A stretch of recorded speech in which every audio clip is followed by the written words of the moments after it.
ஆன்மீக தேடல் நிகழ்ச்சிக்கு உங்களை அன்புடன் வரவேற்கின்றேன்.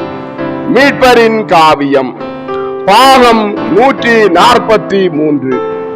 பரிசேயர் சதுசேயரின் புளிப்பு மாவு நிகழ்ச்சி பற்றி பார்க்கலாம்.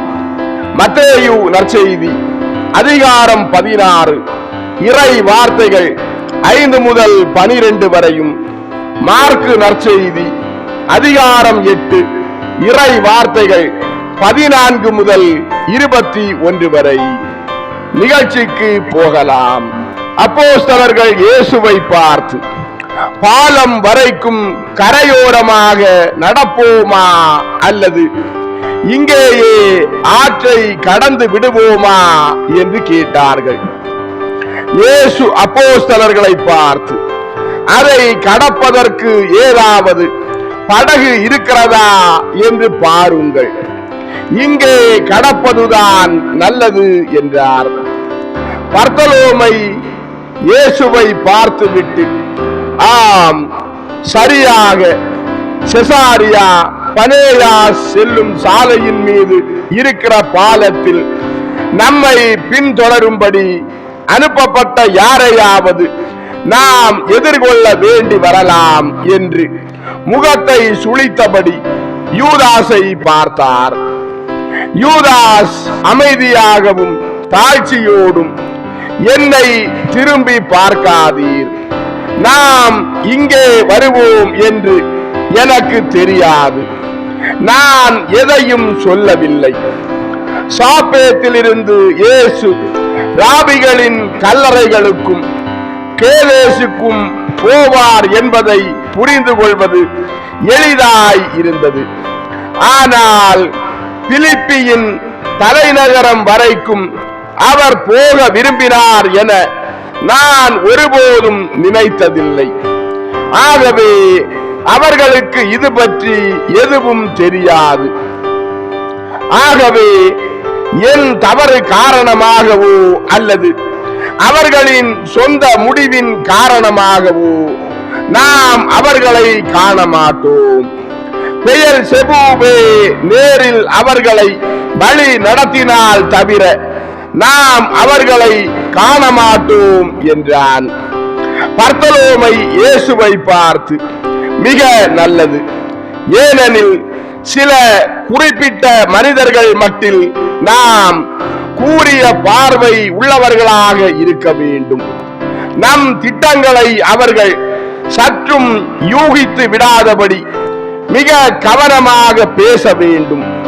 நாம் எல்லாவற்றையும் கவனிக்க வேண்டும், அல்லது நமது வேத போதகம் ஓர் இடைவிடாத ஓட்டமாக மாறிவிடும் என்றார். யோவானும் பிலவேந்திரரும் திரும்பி வந்து, நாங்கள் 2 படகுகளை கண்டுபிடித்தோம், ஒரு படகுக்கு 1 திராக்மா கொடுத்தால் அவர்கள் நம்மை அக்கறைக்கு கூட்டிச் செல்வார்கள், நாம் ஆற்றங்கரைக்கு இறங்கி போகலாம் என்றார்கள்.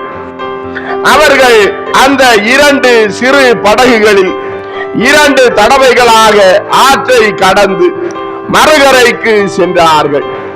மக்கள் அங்கு அதிக அளவில் வசிக்கவில்லை. உள்ளூர் விவசாயிகள் மட்டுமே வசித்தார்கள். ராயப்பர் மற்ற அப்போஸ்தலர்களை பார்த்து, அப்பத்திற்கு நாம் என்ன செய்வது? எனக்கு பசிக்கிறது. இங்கே பிலிஸ்திய தானிய கதிர்கள் ஏதும் இல்லை, வெறும் புல்லும் இலைகளும் பூக்களும் தான் இருக்கின்றன. நான் ஒரு ஆட்டுக்குட்டியும் அல்ல, ஒரு தேனீயும் அல்ல என்று தம் தோழர்களிடம் முணுமுணுத்தார். யூதா ததேயு திரும்பி பார்த்து, அடுத்த கிராமத்தில் நாம் கொஞ்சம் ரொட்டி வாங்குவோம் என்றார். செபதேயுவின் யாக்கோபு அப்போஸ்தலர்களை பார்த்து, அவர்கள் நம்மை விரட்டி அடிக்காமல் இருந்தால் என்றதும், இயேசு அப்போஸ்தலர்களை பார்த்து, எல்லாவற்றிலும் விழிப்பாய் இருக்க வேண்டும் என்று சொல்கிற நீங்கள் பரிசேயர்கள் மற்றும் சதுசேயர்களின் புலிக்காரத்தால் பாதிக்கப்படாதபடி கவனமாய் இருக்க வேண்டும். யோசிக்காமலே நீங்கள் செய்து கொண்டிருக்கிற தவறு அதுதான். கவனமாயிருங்கள், மிகவும் கவனமாயிருங்கள் என்றார். அப்போஸ்தலர்கள் ஒருவரை ஒருவர் பார்த்து முணுமுணுத்தார்கள். அவர் என்ன சொல்கிறார்? அந்த செவிட்டு ஊமையான இளைஞனின் தாயும் கேதேசில் உள்ள சத்திரக்காரனும் நமக்கு அப்பம் கொடுத்தார்கள். அதை நான் இன்னும் வைத்திருக்கிறேன். அதுதான் நம்மிடம் உள்ள ஒரே அப்பம். நம் பசியை தீர்ப்பதற்கு இன்னும் கொஞ்சம் அப்பம் வாங்க நம்மால் முடியுமா என்று நமக்கு தெரியாது. அப்படி இருக்க சதுசேயர்கள் மற்றும் பரிசேயர்களின் புலிக்காரத்தோடு அவர்களிடம் அப்பம் வாங்குகிறோம் என்று அவர் சொல்வதேன்? ஒருவேளை இங்குள்ள கிராமங்களில் நாம் எதையும் வாங்குவதை அவர் விரும்பவில்லை போலும் என்றதும் இயேசு மறுபடியும் திரும்பி, அப்பமின்றி விடப்படுவது பற்றி ஏன் பயப்படுகிறீர்கள்? இங்கிருக்கிற எல்லா மக்களுமே சதுசேயர்களும் பரிசேயர்களும் தான் என்றாலும் கூட உங்களுக்கு அப்பம் இல்லாமல் போகாது. ஏனென்றால் அப்பம் எதுவும் வாங்க வேண்டாம் என்று நான் தான் உங்களுக்கு சொன்னேன். அப்பத்தில் உள்ள புலிக்காரத்தை பற்றி நான் பேசவில்லை. ஆகவே உங்கள் பசியை போக்குவதற்கு நீங்கள் எங்கு வேண்டுமானாலும் அப்பங்கள் வாங்கிக் கொள்ளலாம். யாருமே உங்களுக்கு எதையும் விற்கவில்லை என்றாலும் அப்போதும் கூட நீங்கள் அப்பமின்றி விடப்பட மாட்டீர்கள். 5000 மக்களின் பசியை தீர்த்த 5 அப்பங்களை உங்களுக்கு ஞாபகம் இல்லையா? மீதமான துண்டுகளை 12 கூடைகள் நிறைய நீங்கள் சேகரித்தது உங்களுக்கு ஞாபகம் இல்லையா? 5 அப்பங்களை கொண்டு 5000 பேருக்கு நான் செய்ததை 12 இருக்கிற உங்களுக்காக இருக்கிற ஒரு அப்பத்தை கொண்டு என்னால் செய்ய முடியும். நான் எந்த புலிக்காரத்தை குறிப்பிடுகிறேன் என்பது உங்களுக்கு விளங்கவில்லையா?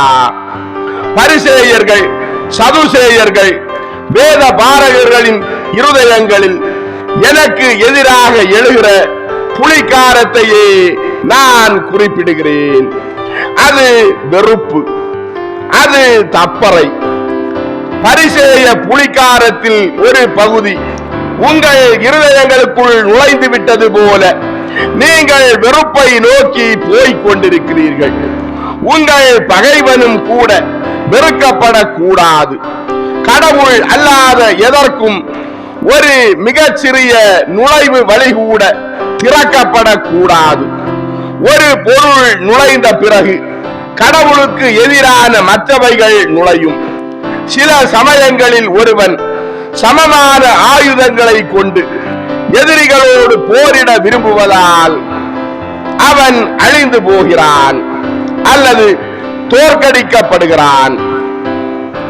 ஒருமுறை நீங்கள் தோற்கடிக்கப்பட்ட பின் அவர்களோடு ஏற்படும் தொடர்பினால் அவர்களுடைய கொள்கையை நீங்கள் கிரகித்துக் கொள்வீர்கள். பிறர் சிநேகம் உள்ளவர்களாகவும் ஒதுக்கமானவர்களாகவும் இருங்கள். இத்தகைய கொள்கைகளால் பாதிக்கப்படாமல் அவற்றை எதிர்த்து நிற்கும் நிலையில் இன்னும் நீங்கள் இல்லை. ஏனென்றால் அவர்களுடைய அம்சங்களில் சிலவற்றை நீங்களும் கொண்டிருக்கிறீர்கள். வெறுப்பு அவற்றில் ஒன்றாக இருக்கிறது. அவர்கள் தங்களை மனம் திரும்பியவர்களாகவும் சமாதானம் செய்து கொள்ள ஏக்கம் கொள்கிறவர்களாகவும் காட்டிக்கொண்டு அதீதமான அளவில் பண்பட்டவர்களாக இருப்பதன் மூலம் உங்களை வசீகரித்து என்னிடமிருந்து உங்களை அகற்றும்படியாக தங்கள் செயல்முறையை மாற்றிக் கொள்ளலாம் என்றும் நான் உங்களை எச்சரிக்கிறேன். உங்களால் அவர்களை தவிர்க்க முடியாது. ஆனாலும் அவர்கள் தங்கள் கொள்கைகளை உங்களுக்கு ஊட்ட முயலும் போது நீங்கள் அவற்றை மறுதலிக்க வேண்டும். அன்பிற்கு எதிரான பகை உணர்வும் போலி கொள்கைகளும் தான் நான் குறிப்பிட்ட புலிக்காரம். நான் உங்களுக்கு சொல்கிறேன், விவேகமாயிருங்கள் என்றார்.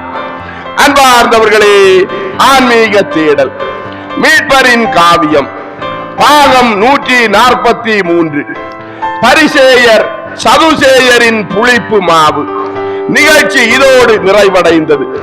அடுத்த நிகழ்ச்சியில் உங்களை சந்திக்கும் வரை உங்களிடமிருந்து விடைபெறும் உங்கள் ஜான் பிரிட்டோ. ஆன்மீக தேடல் தொடரும். நன்றி.